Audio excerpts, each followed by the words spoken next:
EU ready to impose more sanctions on Russia after summit talks. Show of unity marred by Viktor Orban refusing to back declaration of support for Ukraine. EU leaders, apart from Hungary's Viktor Orban, say they are ready to increase pressure on Russia through further sanctions, as summit talks exposed a geographical divide on rearming Europe. Meeting in Brussels, the bloc agreed it was ready to levy further sanctions on Russia and strengthen existing measures after talks with Ukraine's Volodymyr Zelensky, who joined by video link. The show of unity was marred by Orban refusing to support an EU text declaring support for Ukraine, which stated, "The European Council calls on Russia to show real political will to end the war."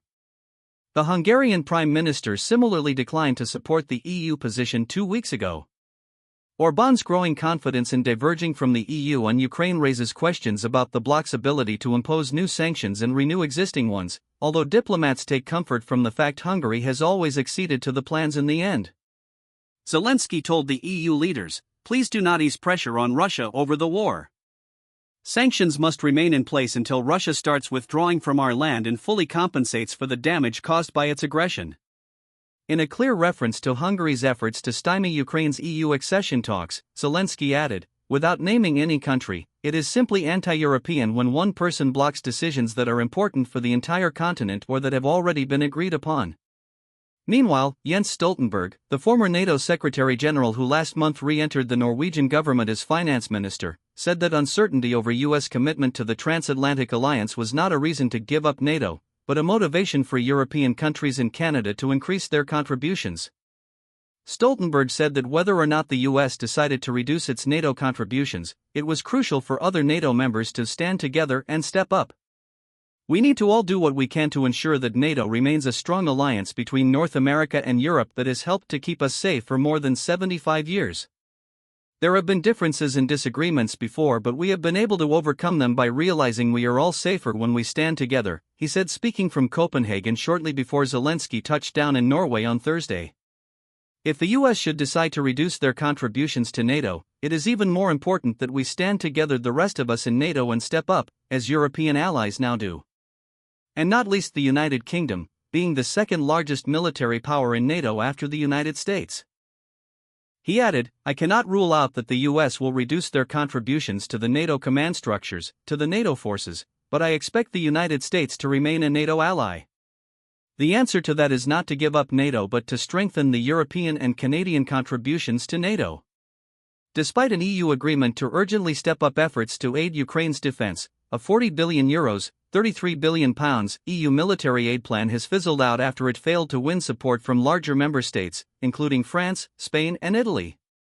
Kaja Kallas, the EU's foreign policy chief, who led the initiative, is now calling on member states to provide 2 million shells worth €5 billion, a downgrade on her original plan that envisaged every country contributing military aid based on the size of its economy.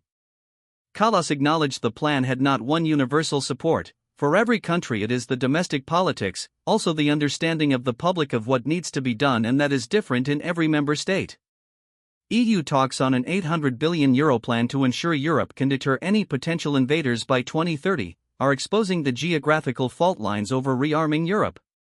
Poland's Prime Minister, Donald Tusk, said the EU summit was about finalizing the first stage of perhaps the most important project in decades, making Europe safe, armed, and united against the Russian threat. Lithuania's president, Gitanas Nausėda, said Europe was facing a strategic choice that recalled the years before the Second World War. "We have to rearm ourselves because otherwise we will be the next victim of Russian aggression." Spain and Italy, which both spend below the 2% NATO target on defense, say Europe cannot overlook other threats to security. Spain is urging a wider definition of defense spending to encompass cybersecurity, anti-terrorism, and efforts to combat the climate crisis. Its Prime Minister, Pedro Sánchez, said he did not like the term rearm, which the European Commission has used repeatedly in its drive to increase defense spending. "It was important," he said, "to take into account that the challenges that we face in the southern neighborhood are a bit different to the ones the eastern flank face."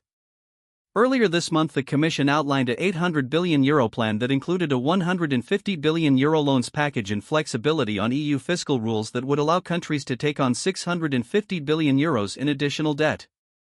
EU leaders have endorsed the big picture, but some countries are reluctant to deepen their debts and are seeking EU grants. The Greek Prime Minister, Kyriakos Mitsotakis, said the EU needed a more serious discussion on the provision of grants to European member states in order to make the important investments that they need to do. The Netherlands and Germany oppose any common debt that would be used to create such grants. Stoltenberg said it was valid and fair of Trump to ask other NATO members to do more, adding, "The good news is that Europeans are doing more."